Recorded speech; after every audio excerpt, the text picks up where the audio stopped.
咁大家好，又到錯無限第二節時間翻到嚟啦，仍然係呢個 Epic Studio 嘅朋友講咩咧？當然係講愛情故事啦。呢個故事咧，頭先就介紹完第一節啦，跟住咧就想同我哋講下男親女愛嘅故事。頭先結尾嗰陣時講啦，關於 period， 我係想問下我想今次問一問個女仔先啫，阿 Vivian 啦，喂。period 呢個問題其實幾敏感㗎喎，你當初即係阿 Simon 拱你做呢個咁橋段嘅時候，你有冇抗拒啊？冇特別嘅，其實，因為第一我覺得個名嘅問題嘅啫，咁但係同埋之前係問我識唔識跳舞啦，同埋有冇學過功夫嘅，咁同 period 有乜關係啊？因為我哋套戲係有呢樣嘅需要，咁所以太柔弱嘅女仔唔得。你睇我都唔似，我係斯文嘅女仔。我諗你都似係老虎乸嚟嘅。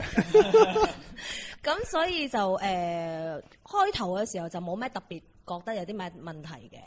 咁但係越排咧，其實講真係越開心嘅。係。因為我覺得個挑戰性真係好大。係啦，對自己嚟講啦。咁你今次做呢個愛情故事咧，咁我想問下你嘅愛情觀係點嘅咧？其實咧，當我真係深入咁睇咗個劇本之後咧，其實我基本上咧，我自己嘅思維有少少似 period 嘅，咁都係會比較橫衝直撞啲啦。同埋如果真係一拍拖嘅話咧，寧左無往係嘛？唔係，係一拍拖嘅時候係真係會比較豁出去嘅，係啦，真係唔係幾理智嘅女仔嚟嘅。咁所以亦都會好似佢咁，可能每一次真係會即係受晒傷嘅，焦頭爛額啦。係啦，咁但係咧之後咧，我又會好勇敢咁又嚟過嘅。咁樣呢啲咪鐵娘子咯，烈女即係毛主席，我哋已故毛主席講嘅女性能頂半邊天咪呢類咯，即係咪先？即係傻啫，呢啲係。你謙啫，女強人啊！咁你咧？我自己嘅愛情觀，我覺得我中意一啲似男仔嘅女仔。點解咧？即係你唔想即係一啲小家碧玉型，你想係一啲佢獨立性強啲嘅。好多女男仔中意扮 man 噶嘛？我照顧你。係咯。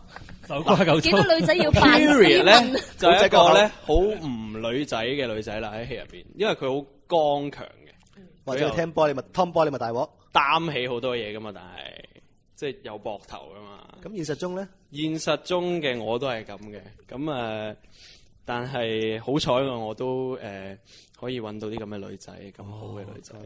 佢會嚟揾到㗎啦，揾到㗎啦，佢會嚟睇你個 show 嘛？揾唔到㗎。佢會嚟睇你個 show 嘛？梗係會啦，係啊。現實中阿 Vivian， 其實你喺呢個戲裏邊咧，有邊一幕你係印象深嘅？其實好幾幕㗎。我想先抄一少少問翻，其實個素材裏邊咧，Simon 同你講嘅時候咧，係基於佢一啲概念啊，因為其實同你哋 jam 嘅咧故事，因為 based on 一個原著去做嘅咧。冇原著嘅喎。係。只不過係有冇大橋啊？有大橋咁啊，有晒大橋，有晒係我見到身邊所有嘅男女愛、男歡女愛。你身邊嗰啲係咁啊，梗係講身邊啦，唔通講自己咩？係都唔會講出嚟㗎嘛。通常咁講㗎嚇，身邊啲朋友。係啦，咁啊用晒㗎啦，炒晒一碟，咁啊出咗嚟啦。係炒埋你嗰碟。你哋自己愛情觀咧？我問翻你啦。我愛情觀好簡單嘅啫喎。幾簡單啊？最緊要就係。即係寧枉毋縱。唔係。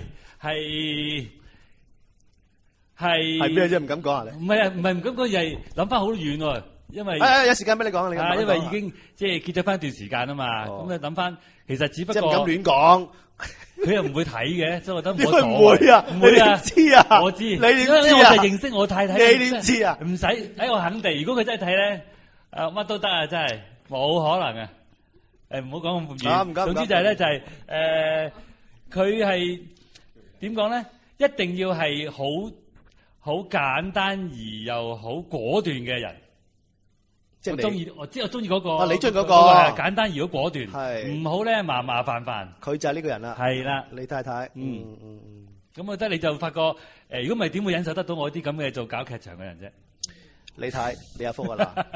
你有福啊！唔係佢冇福啊，忍受咗我咁耐啊嘛。係你謙啫，通常都講反話㗎啦。咁你自己你三個啦，排呢個戲嘅時候咧，有冇一啲即係掙扎就話，我覺得愛情觀唔係咁嘅，你覺得係，我唔覺得唔係喎，有冇啲咁嘅掙扎啊？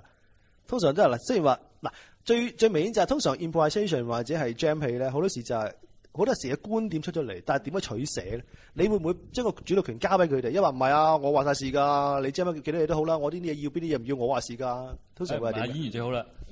因為其實阿 Simon 俾好大自由到我哋嘅，咁基本上就由開手我哋譬如 casting 之後啦，咁圍讀啊，咁到真係實戰要排嘅時候，其實佢係每一次都會係俾好多嘅 information 我哋，咁去啟發我哋啦。其實係俾我哋知道，譬如可能每一段嗰個劇係講緊啲乜嘢啦，對白啦，因為其實嗰個對白唔係即係好似佢之前講咧，唔係話好正劇㗎，我哋比較實驗啲嘅劇場，咁所以咧某程度上我哋都要係用少少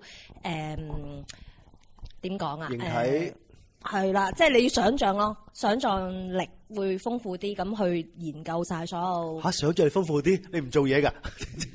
唔係都有嘅，咁但係你都要諗多啲咯。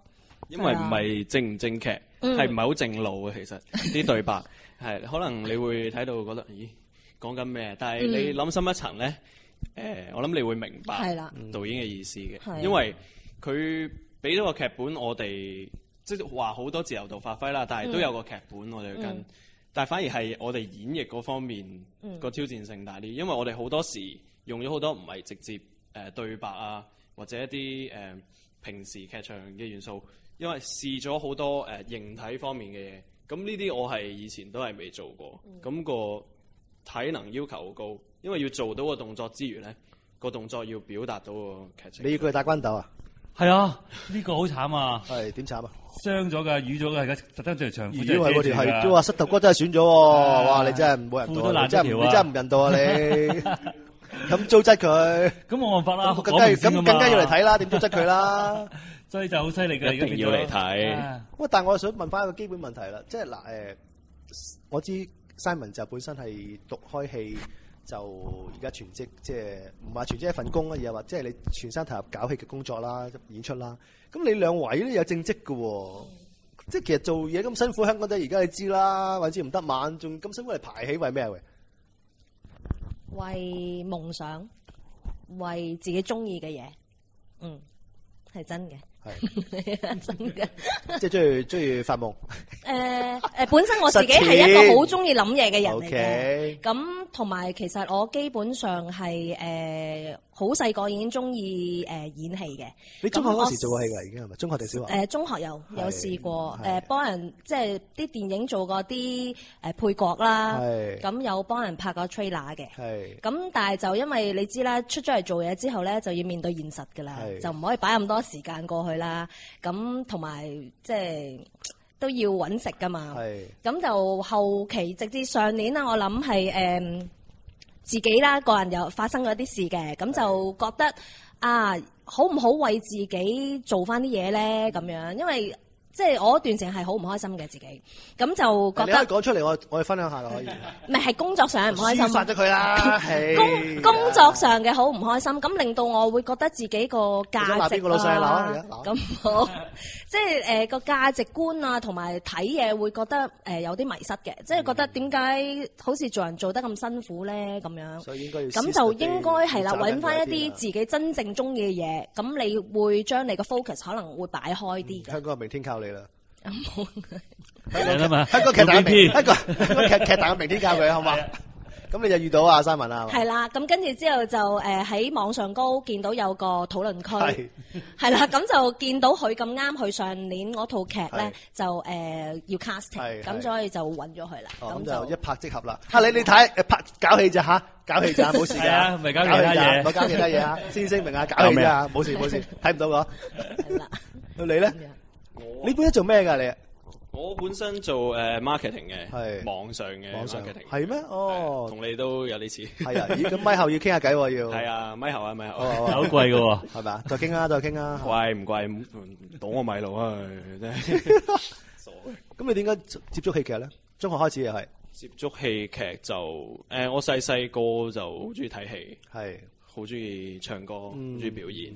咁小學都有玩㗎啦，反而中學就冇。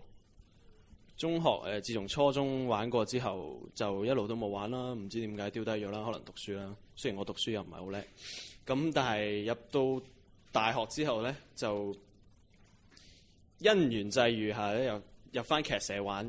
咁啊，做個演員仔，做個導演仔，咁啊覺得到我畢業出咗嚟做嘢，我覺得唔係好甘心。你邊間大學㗎？都係啲做開劇嗰啲大學。大學名正言順講得名嘅，你自豪噶嘛？你曾經成為佢嘅九龍塘嗰啲咯。嚇九龍塘嗰啲係嘛？哦，即係名校嚟㗎，都算係出名㗎。佢哋出名㗎。咁我想問下啦，嗱幾位都而家即係都我當全新啦，除咗 Simon 之外，你哋都係全新踏入啦。可能我有啲朋友咧，日間高薪厚職，夜晚佢搞起嗰份心咧，仲強過日間打份工嘅。我諗相信大家都係不遑多讓，同佢即係同我哋都係即係除咗我哋呢啲全新，除咗唔係高薪厚職咯。